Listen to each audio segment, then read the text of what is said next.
नमस्कार साथियों, स्वागत है आप सभी का बातें बाजार की में। मैं हूं अंकित अवस्थी, आप है मेरे साथ में।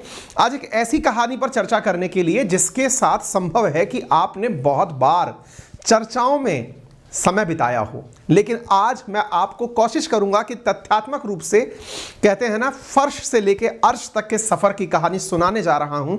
एक ऐसी शख्सियत की जिसने अपना कारोबार मात्र 100 रुपए से शुरू किया था और आज वह एशिया का सबसे अमीर आदमी है। और बात करें दुनिया की तो दुनिया का तीसरा सबसे अमीर व्यक्ति है। नाम है गौतम अडानी की। हम चर्चा इस बात की क्यों कर रहे हैं? क्योंकि बातें हैं बाजार की, और जब यह व्यक्ति बाजार में उतरा है तो इस व्यक्ति ने बाजार का किस तरह से उपयोग किया, या किस तरह से परिस्थितियों को अपने पक्ष में मोड़ा, या फिर किस तरह से हर एक अपॉर्चुनिटी को अपना बना लिया, आज के सेशन में यह प्रेरक प्रसंग साबित होगा। आज हम चर्चा इनके साथ जुड़े हुए कुछ विवादों की भी करेंगे, और चर्चा उस तरह से भी करेंगे कि क्यों इन्हें मोदी नाम के साथ जोड़कर कनेक्ट किया जाता है, क्यों मोदी की वजह से अडानी का नाम और अडानी की वजह से मोदी का नाम, प्रधानमंत्री का नाम एक साथ कनेक्ट किया जाता है। चर्चा करेंगे और यह भी बताएंगे कि इनका कब अपहरण हुआ था और इन्हें आतंकियों ने कब बंधक बनाया था। ये बहुत सारी इंटरेस्टिंग कहानियां हैं जो आज के इस सेशन में आपसे जिक्र करनी है। आपसे गुजारिश है कि एक बार जल्दी से सेशन को सभी साथियों के साथ साझा कर दीजिए, और चैनल पर नए हैं तो अभी सब्सक्राइब कर लीजिए, क्योंकि फिर आप कहानी में खोने वाले हैं। चलिए शुरू करते हैं अडानी के बारे में। नाम है जिनका पूरा गौतम अडानी। पहले इनके कारोबार के बारे में थोड़ा सा चर्चा सुन लीजिए। मैं आपको जिन चीजों के बारे में फिलहाल जिक्र कर रहा हूं उन्हें आप तथ्यात्मक रूप से मेरे साथ देखते हुए चलिएगा। कहते हैं कि अडानी ने दुनिया के अंदर अमीरों की लिस्ट में वॉरेन बफे को पछाड़कर तीसरे सबसे अमीर व्यक्ति का खिताब जीता। तीसरे सबसे अमीर व्यक्ति की अगर हम बात करें तो पहले मैं इंडिया के बारे में बात कर लेता हूं। यदि इंडिया के 100 रिचेस्ट पर्सन की अगर बात की जाए तो नंबर 1 पर गौतम अडानी आते हैं फोर्ब्स की रिपोर्ट के अनुसार। और अगर फोर्ब्स की ही बात माने तो दुनिया के अंदर तीसरे सबसे अमीर एलन मस्क और बर्नार्ड आर्नोट के बाद में गौतम अडानी का नाम आता है। यह तो हुई इनकी अमीरी की बात की जाए कि ये कौन कौन से बिजनेस करते हैं, कब इनके बिजनेसों का प्रसार हुआ और कौन से काम है। ये जितनी भी जगह आपको नाम लिखा दिखाई दे रहा है, Adani coal and mining, Adani solar, Adani defence aerospace, Adani agri fresh, Adani ports and logistic, health care, formulation, power, transmission, renewable, तमाम प्रकार की चीजें जब आप देखने लगते हैं तो आपको रेवेन्यू ब्रेकअप का यह चार्ट देख लेना चाहिए। अडानी जो शब्द है अपने आप में जो बिजनेस करता है अडानी के नाम से, अडानी ग्रुप की प्रतिदिन जो सालाना रेवेन्यू है वो आपके सामने फिगर में 1,86,705 करोड़ रुपए है। अडानी की जो सबसे पावरफुल विंग है जिसके कारण अडानी इतना बड़ा ग्रुप कहलाता है, तो उसमें नाम आता है अडानी एंटरप्राइजेस का, जिसका 36% स्टेक है पूरी अडानी की पहचान में। यह अडानी एंटरप्राइजेस क्या है आगे चल के हम बताएंगे। और दूसरे नंबर पर जो आता है that is Adani Wilmer. Adani Wilmer जिसका आप फॉर्च्यून रिफाइंड तेल परचेज करते हैं, वो इनका सेकंड लार्जेस्ट जो ब्रांड है वो है। और तीसरा अडानी पावर, जो कि वर्तमान में सोलर प्लांट और कोल एनर्जी प्लांट विकसित कर रहा है। ये इनके 3 बड़े सेगमेंट्स हैं जिन्होंने अडानी को इतनी ताकत दी है। क्या है ये सारे काम, आइए हम आगे चल के आपको विस्तार से बताएंगे। फिलहाल के लिए जब से भारत में मोदी सरकार बनी है तब से एक जो प्रश्न इनके साथ जुड़ गया है, और वो ये है कि इन्होंने 2014 से लेकर अभी तक जो मर्जर और एक्विजिशन किए हैं। मर्जर और एक्विजिशन का अर्थ हुआ कि कितनी कंपनियों को एक साथ मर्ज किया गया, या इन्होंने खरीद लिया, या उनका अपने द्वारा अधिग्रहण कर लिया, तो इसका नंबर है 30। वर्ष 2014 से लेकर अभी तक इन्होंने 30 कंपनियों को खरीदा है या अपने में मिला लिया है। यह अपने आप में एक बहुत बड़ा फिगर है। हुरून वेल्थ लिस्ट की अगर हम बात माने तो इनके द्वारा गौतम अडानी के पास 5,06,000 करोड़ रुपए की संपत्ति है। एक रिपोर्ट में कहा गया था कि वह करीब रोजाना 1,002 करोड़ रुपए कमाते हैं। इस कमाई के पीछे कैसे शुरुआत हुई, क्या कुछ हुआ, वो तो हम बताएंगे ही। पहले आपके सामने इनकी जो वर्तमान स्थिति है वो रख रहे हैं, फिर आपको इनका इतिहास बताएंगे। कहते हैं कि अडानी कोयले की खदान से लेकर रेलवे, हवाई अड्डे, बंदरगाह से लेकर बिजली बनाने के दर्जनों कारोबार हैं जिन्हें करते हैं, जहां गौतम अडानी की बड़ी दखल है। गौतम अडानी का राज क्या है, उनकी जिंदगी और व्यापार का सफरनामा क्या है, आइए अब मैं आपको उसे बेसिक से लेकर आता हूं। कहते हैं गौतम अडानी गुजरात के एक सामान्य जैन परिवार में जन्म लिए थे 24 जून 1962, यानी आज से महज 60 वर्ष पूर्व। अहमदाबाद के गुजराती परिवार में इनका जन्म होता है। इनके पिता का नाम शांतिलाल अडानी और इनकी माता शांताबेन अडानी। इनके पिताजी के पास टेक्सटाइल का एक छोटा काम होता है। टेक्सटाइल का छोटा काम यानी कि एक छोटी सी इंडस्ट्री। इनके परिवार में इन समेत कुल 7 भाई बहन हैं। 7 भाई बहन का खर्चा चलाना अपने आप में एक ट्रबलसम काम हो सकता है। निश्चित ही ऐसी स्थिति में गुजरात का एक कल्चर है जो सबके काम का भी है और आपको भी पता हो, गुजरात में हर बच्चे को फाइनेंशियली इंडिपेंडेंट होना बहुत अर्ली एज में सिखा दिया जाता है। शायद वही रहा होगा कि इन्होंने भी अपने भविष्य के लिए यहां से निकलकर मुंबई जाने का विचार किया। और अगर इनकी परिवार की बात करें तो इनके परिवारजन जो हैं वो गुजरात के थारद नामक एक छोटे कस्बे से शहर में आकर अहमदाबाद में आकर बसे थे। कुल 7 भाई बहन हैं और गौतम अडानी के परिवार की आर्थिक स्थिति अच्छी नहीं थी क्योंकि इनके फादर एक छोटे टेक्सटाइल व्यापारी थे, यानी कपड़े का व्यापार किया करते थे। ये इनके परिवार की पूर्ण लिस्ट है। इनकी पत्नी प्रीति अडानी, इनके 2 बेटे हैं, जीत अडानी, करण अडानी, और इनकी एक पोती है जिसका नाम अनुराधा है। ये परिवार का परिचय हुआ। परिवार से हम सामान्यतः खुद को रिलेट कर पाते हैं। ऐसी स्टोरी बताने का जो सबसे बड़ा मकसद होता है वो ये नहीं होता कि आप किसी के गुणगान में ये बात कर रहे हैं। हम सामान्यतः अपने आप को कई बार अंडर एस्टिमेट करने लगते हैं। हम अपनी परिस्थितियों के कारण अपने आप के साथ कॉम्प्रोमाइज करने लगते हैं। हमें लगता है कि जब यार हमारे घर में इतनी सारी दिक्कतें हैं तो क्या हम बड़े आदमी बन पाएंगे, या जिनके बारे में हम चर्चाएं सुनते हैं क्या वैसे व्यक्ति बन सकते हैं। इसीलिए आपको ये प्रेरक प्रसंग सुनने चाहिए। ऐसे प्रेरक प्रसंगों में एक मूवी है जिसे आप जरूर देखें, मैं रिकमेंड करूंगा। बाकी उसके ऊपर कई प्रकार के कयास लगाए जाते हैं। कहा जाता है कि वो धीरूभाई अंबानी की ऑफिशियल बायोपिक समझी जाए तो बेहतर होगा। फिल्म का नाम है गुरु। वो भी आपको बताएगा कि एक साधारण शिक्षक का बेटा, फिल्म के अंदर किरदार ये बताएगा कि एक साधारण शिक्षक का बेटा एक दिन दुनिया में अपना नाम कैसे बड़ा कर गया। अंबानी, धीरूभाई अंबानी की कहानी कहती हुई फिल्म है बॉलीवुड की, जिसे आप समय निकालकर जरूर देखें। ये केवल आपको इतना बताने के लिए है कि जो लोग बड़े बनते हैं वो हम और आप में से ही होते हैं। जो लोग ये सोच लेते हैं कि मैं ऐसा नहीं कर पाऊंगा, वो वाकई में बहुत पीछे रह जाते हैं। इसी की कहानी को थोड़ा और आगे बढ़ाते हैं। कहते हैं कि अपने द्वारा इस शुरुआती पढ़ाई अहमदाबाद के एक विद्यालय में की, उसके बाद गुजरात विश्वविद्यालय से कॉमर्स में स्नातक की डिग्री ली और फिर परिवार की खराब स्थिति को देखते हुए 1978 में, अब देखना यहां जो तथ्य है, व्यक्ति पैदा कब हुआ है 1962 में, और 78 में ये गौतम अडानी पढ़ाई छोड़कर 100 रुपए लेकर सपनों की नगरी मुंबई पहुंच गए। ये बहुत बड़ा डिफरेंस है ऐसे यूथ में जो बिजनेस करना चाहता है और ऐसे यूथ में जो जॉब करना चाहता है। 2 प्रकार का माइंडसेट समाज में हमारे सामने एनी टाइम रहता है। समाज में हमारे साथ ऐसे व्यक्ति भी हैं जो 35-40 साल की उम्र तक कंपटीशन की तैयारी कर रहे हैं कि उन्हें सरकारी नौकरी मिलेगी तभी जाकर के उनका जीवन सेट होगा। और ऐसे लोग भी हैं, समाज का एक बहुत बड़ा वर्ग ऐसा भी है जो व्यक्ति को क्लास 12th के बाद फाइनेंशियली इंडिपेंडेंट होने के लिए कह देता है कि भाई हमारे पैसे पर डिपेंडेंट मत रहना, अपने हिसाब से पैसे कमाओ, अपना खर्च चलाओ, हमसे कुछ मत मांगना। मैं खुद इस चीज का गवाह हूं कि मैं गुजरात में, क्योंकि मेरे काफी रिलेटिव इस समय गुजरात में रहते हैं, गुजरात के बहुत से परिवारों को, ऐसा इसलिए नहीं है कि गुजरात आगे कैसे बढ़ा, मानसिकता का जो फर्क है ना, आप पहले वो देखिए। गुजरात और महाराष्ट्र का जो कल्चर है ना, उसे पहचानिए। गुजरात में हर परिवार के साथ ये नियम, लगभग मेजॉरिटी के साथ ये वैलिड होता है कि वहां परिवार के सदस्यों को पहले ही वित्तीय स्वतंत्रता सिखा दी जाती है कि बेटा अपना पैसा खुद व्यवसाय के रूप में जुड़ाइए। तरीके क्या हो सकते हैं, वहां स्टूडेंट क्लास 12th के बाद निकलते ही तरह तरह के काम में जुट जाता है। मुझे एक बार मौका मिला था, मैं जिस संस्थान के साथ पहले जुड़ा हुआ था उनके लिए पालनपुर जाने का मौका मिला था। गुजरात में है, राजस्थान से जैसे ही एंट्री होती है पालनपुर पड़ता है।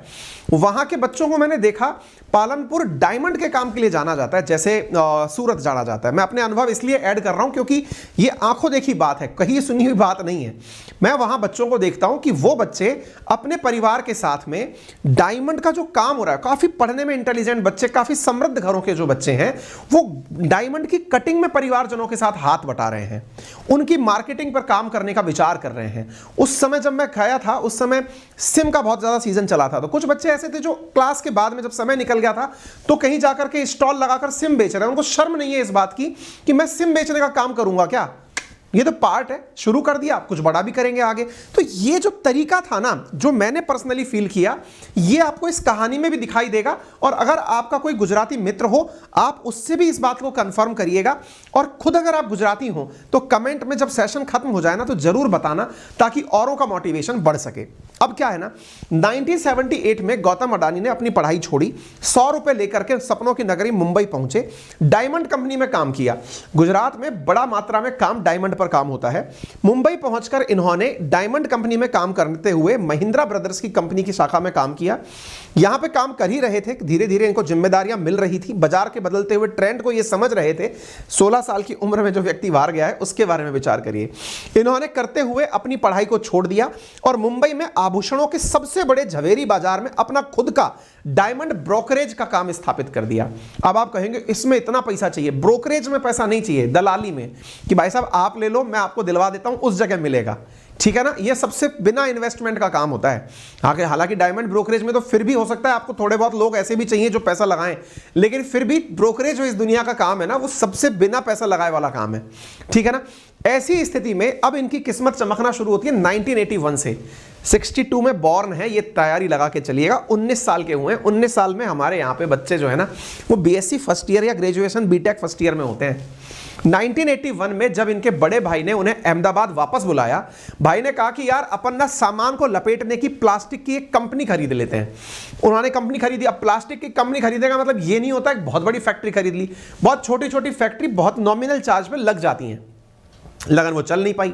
इस कंपनी को उन्होंने कच्चा माल की आवश्यकता थी और वो पर्याप्त नहीं था। इसको अवसर में बदलने के लिए अडानी ने कांडला पोर्ट पर प्लास्टिक ग्रेन्युएल्स का आयात शुरू किया।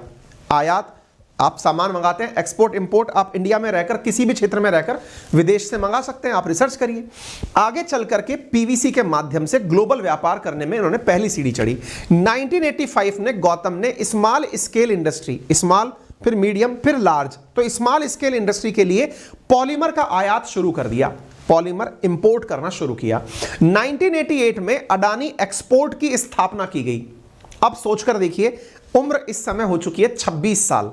क्या स्थापित हो चुका है? अडानी एक्सपोर्ट की स्थापना हो चुकी है। वर्तमान में आप इसी को अडानी एंटरप्राइज के नाम से जानते हैं, जो मैंने शुरुआत में बताया था। 36% जो इनकी कुल मतलब वैल्यू है उसका 36% ये है। तो अडानी एंटरप्राइज के नाम से इन्होंने शुरू किया और यह कंपनी एग्रीकल्चर पावर कमोडिटी में व्यापार करना शुरू कर दी। 1991 में देश बदल रहा था। जब आप कहते हैं ना, आप एक बार के लिए खुद प्रयास शुरू करिए। प्रयास शुरू करने पर आपके आसपास की चीजें स्वतः ही वैसे मिलने लगती हैं। हम अगर हाथ पर हाथ धर के बैठे रहेंगे कि जब मुझे स्विमिंग आ जाएगी तभी जाकर के मैं पूल में उतरूंगा, ये सबसे ज्यादा मजाक है इस दुनिया का, भद्दा मजाक है। आप काम करना शुरू करिए, परिस्थितियां आपके अनुरूप बनना शुरू होती हैं, अकॉर्डिंगली सारी चीजें आपके पास में वैसी ही आने लगती हैं। 1991 में आर्थिक उदारीकरण का दौर आया, याद है? Liberalisation, privatisation, globalisation. देश के अंदर प्राइवेट कंपनियों को जिम्मेदारी दी जाने लगी। उनके व्यवसाय के लिए जो ये तरीका था ये बहुत अच्छा था, इसलिए उन्होंने धातुओं में, वस्त्रों में और कृषि उत्पादों में व्यापार करना शुरू किया। 1993 में गुजरात सरकार ने कहा कि मैं मुद्रा पोर्ट को चलाने के लिए किसी निजी कंपनी को रखना चाहती है। अच्छा, इस पूरे केस में आप पहले ये समझ लीजिएगा, आज के जमाने में होता क्या है, पॉलिटिक्स को बहुत ज्यादा ऐड किया जाता है हर चीज में। अपन इस चीज को ना इस नजरिए से ना देखें केवल आपके दिमाग में, लेकिन पैरेलली चल भी रहा होगा। उस समय सरकार किसकी हुआ करती होगी, कौन सी सरकार थी, ये आपका रिसर्च पार्ट है, आप कर लेना खुद से। मैं केवल आपको एक व्यक्ति के साथ में, अब ऐसा नहीं है भाई, अगर आपने एक चीज में किसी राजनेता को जोड़ दिया, ये जितने भी अंबानी अडानी हैं, ये किसी एक राजनेता के कारण नहीं है भाई, ये हर पॉलिटिकल पार्टी को फंडिंग देते हैं। आप इनको उठाकर देखिए, ये हर पार्टी के साथ जुड़े हुए होते हैं, इनकी पॉलिटिकल फंडिंग देखिए, और किसी एक के राजकाज में इनका कारोबार नहीं बढ़ा होता है। हाँ, किसी के में ज्यादा और किसी के में कम, लेकिन साहब अंबानी अडानी आज के हैं क्या? टाटा बिरला आज के हैं क्या? बिरला तो आजादी से पहले के हैं, टाटा पहले के हैं। सब सरकारों के साथ मिलके चलते हैं, यानी सरकार के साथ टैक्सेशन है, फंडिंग है, ये सब चलती रहती है। आप उन चीजों को यानी केवल एक नजरिए से आप ना देख करके आप अपॉर्चुनिटीज को देखने की तरीके देखिए। 1993 में गुजरात सरकार ने कहा कि मुद्रा पोर्ट को चलाने के लिए किसी प्राइवेट कंपनी की जरूरत है। अडानी ने 1995 में जाकर उनसे कॉन्ट्रैक्ट कर लिया कि सर मैं चला लूंगा इसे। आप सोचिए, अगेन 1995, बॉर्न इन 62, यानी ये उस उम्र में है, 33 साल की उम्र में। तब हमारे देश में बहुत सारा बच्चा अभी प्रीलिम्स पास करने के लिए खड़ा होगा स्टेट पीसीएस का। उस समय तो इन्होंने जाकर के पोर्ट के लिए पाबंदी कर ली कि सब मैं चलाऊंगा इस पोर्ट को। 1995 में अडानी ने मुद्रा बंदरगाह का परिचालन शुरू कर दिया। करीब 8000 हेक्टेयर का आज अडानी का यही मुद्रा पोर्ट भारत का सबसे बड़ा निजी बंदरगाह है, प्राइवेट पोर्ट है। भारत का इतना बड़ा प्राइवेट पोर्ट है कि इस प्राइवेट पोर्ट से भारत का लगभग 1/4 माल जो है ना वो उतरता है, पूरे भारत का 1/4 माल, और ये पूरी तरह अडानी के द्वारा ऑपरेटेड है। गुजरात, महाराष्ट्र, गोवा, केरल, आंध्र प्रदेश, तमिलनाडु, उड़ीसा जैसे 7 समुद्री राज्यों में 13 घरेलू बंदरगाह अडानी ग्रुप के द्वारा अब मेंटेन किए जाते हैं। कोयले से चलने वाले यहां पर विशाल बिजली स्टेशन हैं, विशेष आर्थिक जोन है। आर्थिक जोन का लाभ क्या हुआ? जब आप पोर्ट चलाओगे तो आपको क्या सरकार रिटर्न में क्या देगी? ऑब्वियस सी बात है कि अगर आपने पोर्ट चलाया तो आप पोर्ट चलाकर सरकार को तो कमा के दोगे, लेकिन आपको क्या फायदा मिलेगा? फायदा मिलता है स्पेशल इकोनॉमिक जोन का, यानी आप जो प्रमोटर हैं, जिसने इस कंपनी को शुरू किया है, उसे टैक्स नहीं देना पड़ेगा। और जब उसे टैक्स नहीं देना पड़ेगा तो इसका बहुत ज्यादा फायदा इन्हें मिला, और इन्हें फायदा मिला तो इसका लाभ उठाते हुए इन्होंने सीधा जो काम किया वो क्या? अडानी पोर्ट के माध्यम से अपने काम को आगे बढ़ाया, और अपने काम को आगे बढ़ाते हुए 1996 में इन्होंने अडानी पावर कंपनी की शुरुआत की। नए क्षेत्र के रूप में नए व्यवसाय तलाशे, और धीरे धीरे इन्होंने निजी ताप विद्युत संयंत्र चलाने शुरू किए, और अडानी पोर्ट से ही निजी ताप यानी कोयला मंगाते, कोयले पे टैक्सेशन में राहत हुई, और जब कोयले पे टैक्सेशन में राहत हुई तो 4620 मेगावाट का क्षमता का पावर प्लांट विकसित किया। 2006 से 12 तक इन्होंने देश के दूसरे राज्यों से बिजली जो बन रही थी उसका कारोबार बढ़ाया। 2020 में सौर ऊर्जा और हरित ऊर्जा के अंदर इन्होंने काम शुरू किए। कहते हैं 6 मिलियन की बोली लगाई गई इनकी परियोजनाओं के द्वारा 8000 मेगावाट की फोटोवोल्टिक बिजली के अंदर। फिर तो जो आगे हुआ वो आपके सामने है, कितनी बिजली, कितना सब कुछ, ये सब इन्होंने पैदा कर दिया। राशन के कारोबार में इन्होंने 1999 में हाथ रखा। बाय द वे, जो लोग मोदी ध्यान रखते हैं उनको मैं बता दूं, मोदी राजनीति में 2001 में एंट्री किए थे। उससे पहले की जो चीजें हैं ना, पहले आप उन्हें भी देखिए। 1999 में अडानी ग्रुप ने विल एग्री नाम से ग्रुप विलमार को अपने साथ मिला लिया।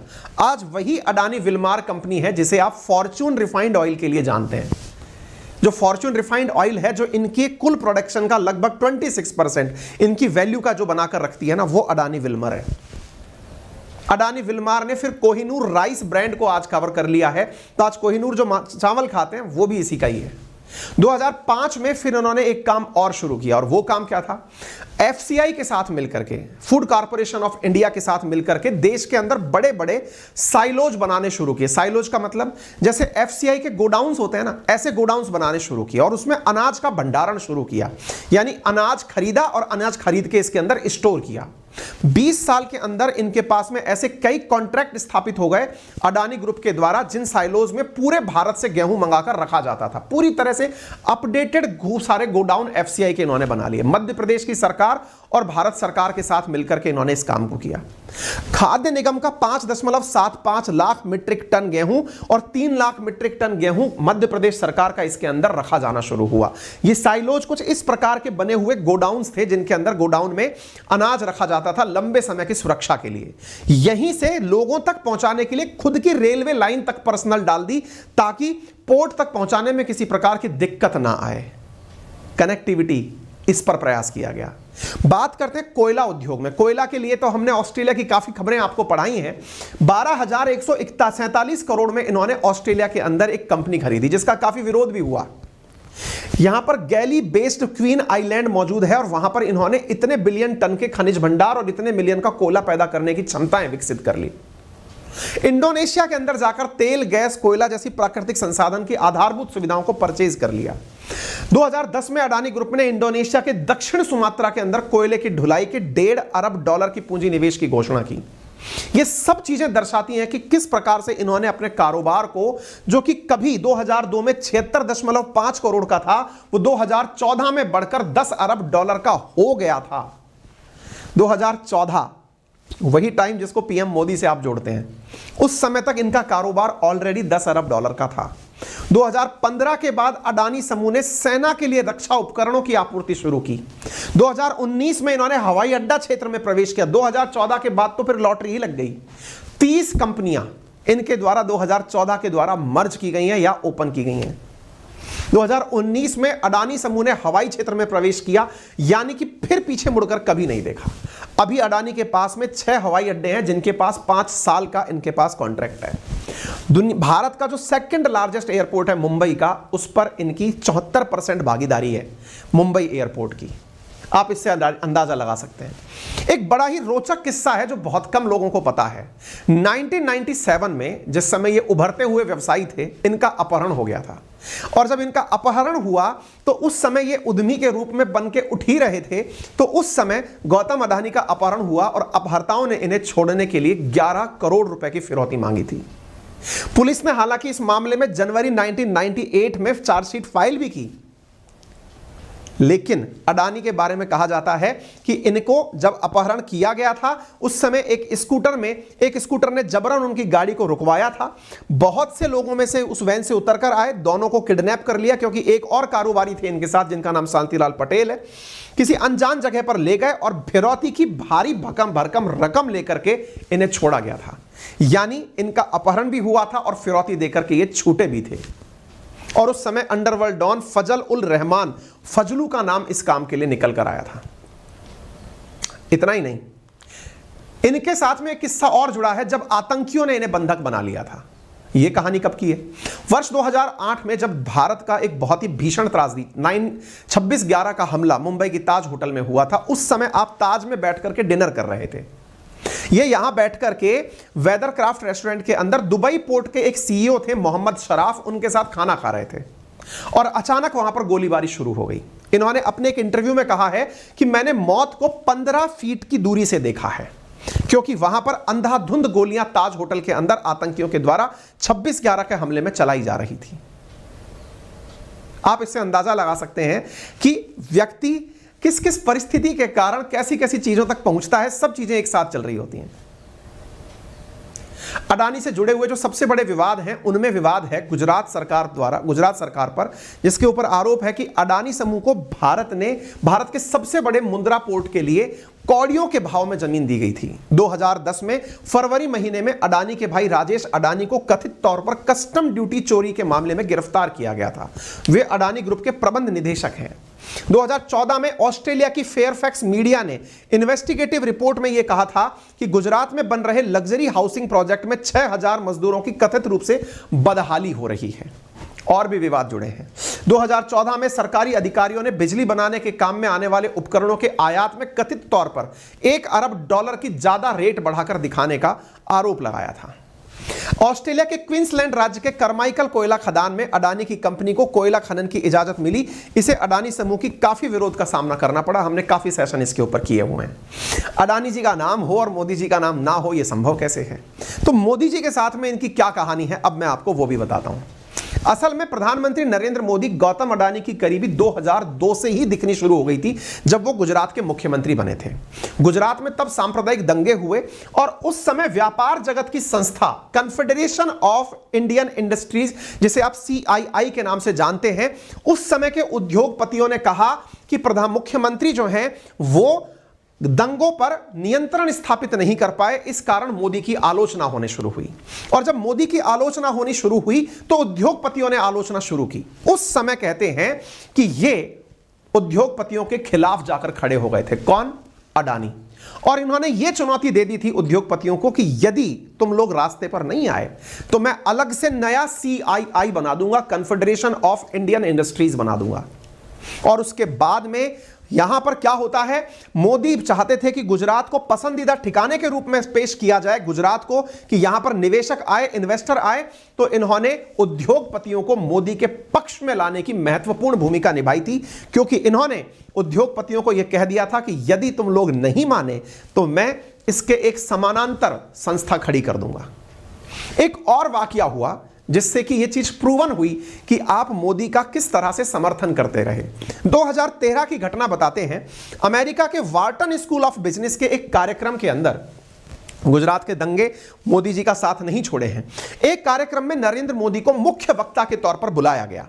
उस वार्टन स्कूल के अंदर जो कार्यक्रम चल रहा था, वार्टन स्कूल ऑफ बिजनेस के अंदर, उस कार्यक्रम का प्रचारक यानी कि एडवर्टाइजमेंट जो देने वाली संस्था थी, उसमें अडानी का नाम भी था। लेकिन उस संस्था के इस प्रचार कार्यक्रम में लोगों के द्वारा मोदी के आगमन का विरोध किया गया कि ऐसे समय पर ऐसे व्यक्ति को ना बुलाया जाए। शिक्षकों और छात्रों के द्वारा इस बात का विरोध किया गया कि नरेंद्र मोदी को मुख्य वक्ता के रूप में हटा दिया जाए। ऐसी स्थिति में कहते हैं कि गौतम अडानी ने उसको दिए जा रहे वित्तीय, क्योंकि मुख्य प्रायोजक थे अडानी उस कार्यक्रम के, तो उन्होंने वित्तीय सहायता वहां से वापस ले ली थी। जब आपने प्रधानमंत्री के साथ दो महत्वपूर्ण इंसिडेंट पर खड़े होने का काम किया, तो रिटर्न ऑफ फेवर हुआ हो या ना हुआ हो, जानने वाले तो लगेगा ही, जानने वालों को तो लगेगा ही। अब बाकी आपकी क्या राय है वो आपके ऊपर है, लेकिन फिलहाल के लिए इस कहानी ने अपने आप में इतनी सारी चीजें आपके सामने रख दी हैं कि आप उन पर बैठकर दिन भर चिंतन और मनन कर सकते हैं। मैंने तो ये कहानी शुरू की थी एक 100 रुपए लेकर घर से निकले बच्चे की कहानी से, जो कि भारत के अंदर नहीं, एशिया के अंदर सबसे पैसे वाला व्यक्ति हो चुका है। मात्र 60 साल की उम्र में दुनिया का तीसरा सबसे अधिक धनी व्यक्ति बन चुका है। फिलहाल के लिए इतना ही। हालांकि अपने सामाजिक कार्यों के कारण भी काफी चर्चा में रहे हैं, बिगेस्ट डोनर के रूप में भी चर्चा में रहे हैं, काफी सारे पुरस्कार भी इन्हें प्राप्त हुए हैं। वो सब बातें फिलहाल के लिए सीमित हैं। अगर आपको हमारी जानकारी पसंद आई हो तो इसे लाइक और शेयर जरूर करें। बातें बाजार की पर अगर आप नए हैं तो इसे सब्सक्राइब करना बिल्कुल ना भूलें। हमने आपके लिए एक अलग से टेलीग्राम चैनल बना दिया है बातें बाजार की, जिसपे इस कंटेंट को भी आपके साथ साझा किया जाएगा। आप हमें अपनी राय जरूर साझा करें, क्योंकि आपको भी कैसे आगे चल के बाजार में उतरना है, उसी के लिए यहां पर फिलहाल आपसे बातें की जा रही हैं। ये बातें की जाने का सबसे बड़ा लक्ष्य यही है कि आपको आने वाले समय पे फाइनेंस के अंदर एकदम ऑथेंटिक न्यूज़ दी जा सके, खबरें बताई जा सकें, कैसे इन्वेस्टमेंट और ट्रेडिंग करनी है उन्हें बेसिक से सिखाया जा सके। लेकिन जो पायनियर्स हैं उनकी चर्चा ना हो तो आपके अंदर मोटिवेशन नहीं आएगा। इसीलिए हमने ये प्रयास आपसे किया है। हमारा प्रयास आपको कैसा लगा वो हमें ज़रूर बताएं। फिलहाल के लिए इतना ही। अपना ख्याल रखें।